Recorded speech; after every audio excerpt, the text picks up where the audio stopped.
Okay, so we have our basic wall. Now, we're doing this kind of backwards, but I do think that some of the things that everybody needs to learn is how to do the research and how to figure out stuff. Now, I have a vision in my head of how this should be, and partially it's because I was playing a game called, which I'll show you today, called Plague's Tale: Innocence. And it takes place in 13th century France, 12th century France, during the plague, 1347, and it takes place in all over the countryside of France, and it's beautiful, and it's got some really amazing stuff in there in the architecture. And when I was looking at this brick wall, it doesn't necessarily match it, but I think that we can steal from their architectural forms and styles and go from there. So what do I mean? And what does it have to do with you, right? Well, when we work on games, we don't pull things out of our behind. We either have a concept artist, and even that concept artist finds examples and goes from there. Steal like an artist is something we always say. It doesn't mean that you're taking somebody else's work and saying it's yours. You're rebuilding somebody else's work in almost an homage, but also making it your own. So for us to be able to do that, we have to have some guidelines for this. Now, we have our stones. They aren't going to match the stones of 12th century France countryside, but we can still use the way they built to match the brick walls that they have. Even everything in Diablo or any of the other games, they all base their environments on something they've seen, the artists do. So the first thing I did after I built the walls, I'm going to open it up. If you look at this is the wall that I have, and ignore the shininess. Max is just the way Max is. So this is the way it looks. Now, it works, and it definitely tiles, and I'll show you. If you just grab this and move it over, and then grab both of them and move it up, there's enough variation in the wall for us to not really pay attention to some of the tiling natures of it. And I'll show you how that'll work also when we look at Assassin's Creed 2. But for now, so I've got this wall, and it's the wonder of ZBrush. ZBrush doesn't scale things in the world that we live in, but let me do what I usually do. When I build something in ZBrush and I bring it into here, the first thing I do is scale it. If I'm done with ZBrush, if I'm not done with ZBrush, then I just leave it the way it is. I build it the way I need to, because all I'm using in ZBrush for is the textures, right? So if I need to bake stuff, I need to keep it at the same scale, otherwise I'm going to be fighting with scale for too long. Once I'm done with all the ZBrush and all the texturing ideas for this basic piece, I need to make sure it scales to the world that I'm going to be putting it in Unity, and that's to meters. So what I'm going to do is I'm going to make it, what I usually do is make a standard human. So a standard size human is 1.8 meters by, I usually do 0.25 for the width, and then 0.5 for the length. So there's 0.25, 0.5. Actually, I had that backwards in this one. The important thing is the height, really, but do it this way. Maybe a little less. And then this is 1.8. If we look at it, that's about the standard, shoulders over here, head in the middle, all that kind of stuff. But then we see our little wall down here, and there's a problem. So the first thing we need to do is figure out how big we want the bricks. And that's where I went down this rabbit hole of figuring out what we're going to base our architecture on. Not the stones themselves, but how the buildings are built. So in the 12th century, they built stone exterior walls, and then they put wood support beams throughout the walls and through the ceiling. So anything on the second floor was actually a wood floor. The bottom floor was the only ground that had stone floor. I'm not talking about castles. I'm talking about homes and chateaus and things that normal people or more normal people lived in. And they put the wood floors down, and then they had support beams on the sides of the walls that went up around the wall. And I'll show you a picture from Plague's Tale. Well, here's Plague's Tale, and this is a chateau in the game, and this is where you start. This is a barn, and you can see there's a lot more wood. There is no stone in this one. I was just looking at and this is the hole I went down, but we'll get back to that. Let me go back to the beginning here. If we come to this right here, yeah, this is the stone floor, the second floor. Here's the beams they have. We're going to add support beams across the center too, and they could have been on the outside. They could have been on anything. So this is what we're going to kind of be like, except not as pretty, but structurally, this is what we're looking at. If we do windows, we could do them like this. You see how they're slanted in. All right, so we know that, and if I go back actually to that picture, we'll see there's some bricks. There's the examples of the bricks. And if we go to that first one I showed you here, we zoom in, we can get an idea how tall they were. But, I couldn't really get a good measurement, so I had to dig. I wanted to make sure that I had something right. It looks about 9 or 10 of these, so almost 1.8 meter tall for this. So if I did that, how would I get this, which has no scaling on it, to be 1.8 meters tall? Well, first off, I got to put that pivot point at the base, and that way I can move it to 0, 0. So I'm going to go to the pivot point. I'm going to say Effect Pivot Point. I'm going to turn on my Snap tool. I'm just going to snap it down here to that, so it's perfect. Okay, make sure it's all lined up. And then I'm going to go back to Grid and make sure that it's at 0, 0, 0, and it's not, so all I have to do is say 0, 0, 0. I always like to reset X form when I do this, and I have it set here, but if you don't, it's over here, Reset X form. Reset selected, and then collapse it to an outer poly. Okay, so now I've got this tiny little wall. How do I fix the problem? Don't forget, we're working in virtual. It doesn't matter what size and everything is in the beginning, especially when we're just making textures from ZBrush. It only matters in the end. In ZBrush, we can talk about their magic way of doing stuff. But what we're going to do is make a plane from the front view, and we're going to decide how tall. We know that we did 9 on mine. So I figure let's start with 1 by 1 meter. Let's see if that does kind of what we're looking for. And I'm actually going to make the bricks a little bit bigger. So I'm going to just grab it like this, throw it out there. It doesn't really matter. And then just go 1 by 1. And then I'm going to go ahead and move this pivot point down. So when I scale, it'll always be matching.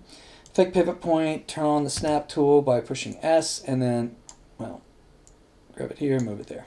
And then turn it off. I'm not going to scale. I'm not going to reset X form in this one because all I care about is. And then if I type 0, oh, that's right, because I didn't set X form. Dang it.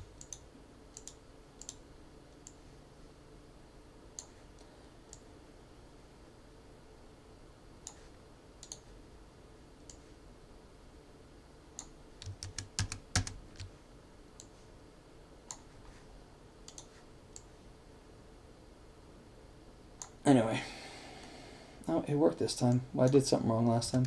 Okay, so now it's 0, 0, 0. I'm going to move this guy, this imaginary human, off to the side. Turn off my Snap tool, please. Thank you. Move my imaginary human off to the side. Grab this, and we'll just turn on scale. And I'm going to eyeball it. I'm not going to worry that if it's exactly a meter or whatever. I'm just going to say, yeah, it's close. Or it's close to where I want. Let's see what we get first. And there we go. So I've got 9 bricks, not even to the standard human. And by the way, if it's a woman, it's usually 1.6. We can even say, we'll pull this down a little bit. There.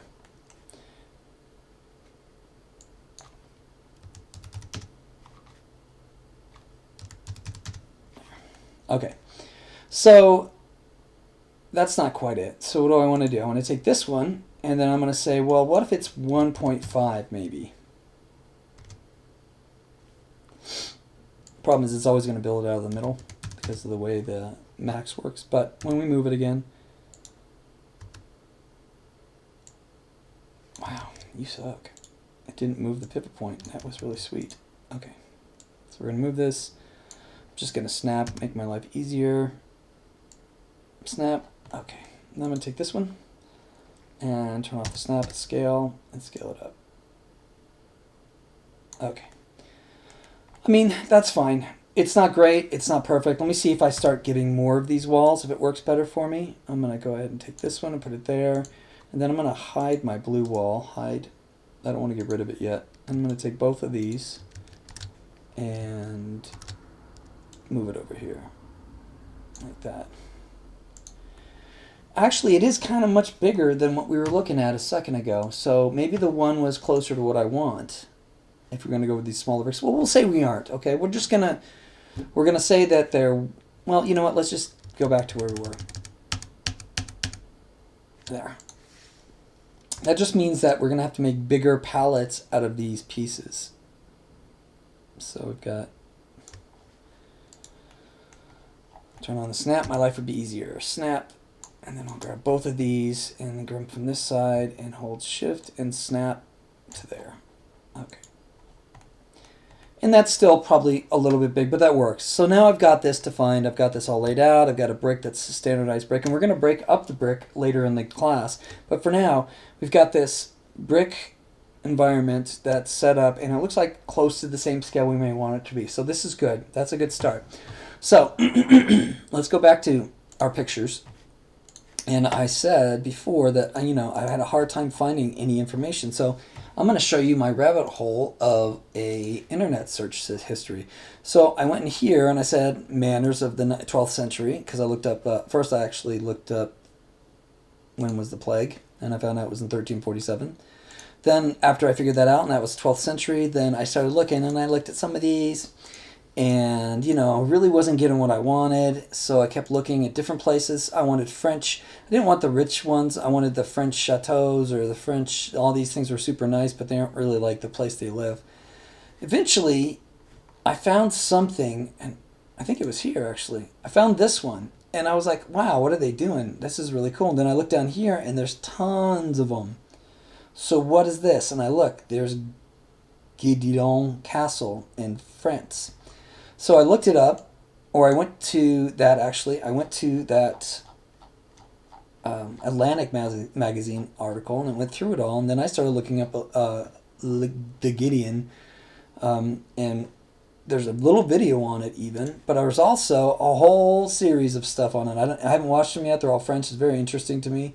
But there's 3 seasons with episodes of the rebuilding of this little chateau town, this little villa in France. But let's see this. I mean, look how dirty this is. There's one thing I really want to show you that I noticed after I was looking. I had no idea. I didn't dig it up this way. It just happened. But that's what they did too. And this is much like the house we were just looking at. Not that. And I liked this. They're making a castle, so it's a little bit different. But they're doing it like the old used to. Not that. This one. So this is a great picture. And why is it a great picture? Because as I was looking through it and, going through all these videos of them, I realized something. I'm going to minimize this a little bit. I realized that this pattern on the wall with the stucco is based off of this. Isn't that crazy? Here, let me go this way. You'll see it better. They did it a little bit differently for sure, but they have the triangles, the small triangles, big triangles. They just changed the pattern a little bit. They did trees. They did plants instead. They have triangles at the top that are crisscross, and they just didn't attach them. And if you look on this side, it's not even looking like it's attached. I mean, it's great. It's awesome. And, all the way around, and they have different ones. And then if you look at the fire pit, I'm sure they looked at this because that's how fires were. They had this deer head over the mantle, and then the soot from the fire would just destroy it. So it was really cool to see by chance where they got their ideas from, because that's how it works. They didn't say, oh, I'm the master of French chateaus and I know exactly what to do. They went out and found it and then modified it to be their own. Okay, so anyway, what we're going to do is, and what I would like you to do, is start thinking about how you would do this. And look at down here. This hay on the ground. They have this beautiful tile they built up, but then there's just hay everywhere. It's easier. I'm sure there's a reason hay is everywhere through the bottom floor of the house, but I don't know it because I'm not a history professor. So it's really cool to see, though. And this is the kind of stuff we live in. This is the world. When you're building something, you want to know as much about it as you can, and you want to understand it. And that's what they did. They took examples from a French chateau that was being rebuilt, and they took it and they used it. And that's what we want to try and do. Now, how do we get that to be for you to work with? Well, what I'd like you to do, actually, we'll discuss that in class today and make it easy on you.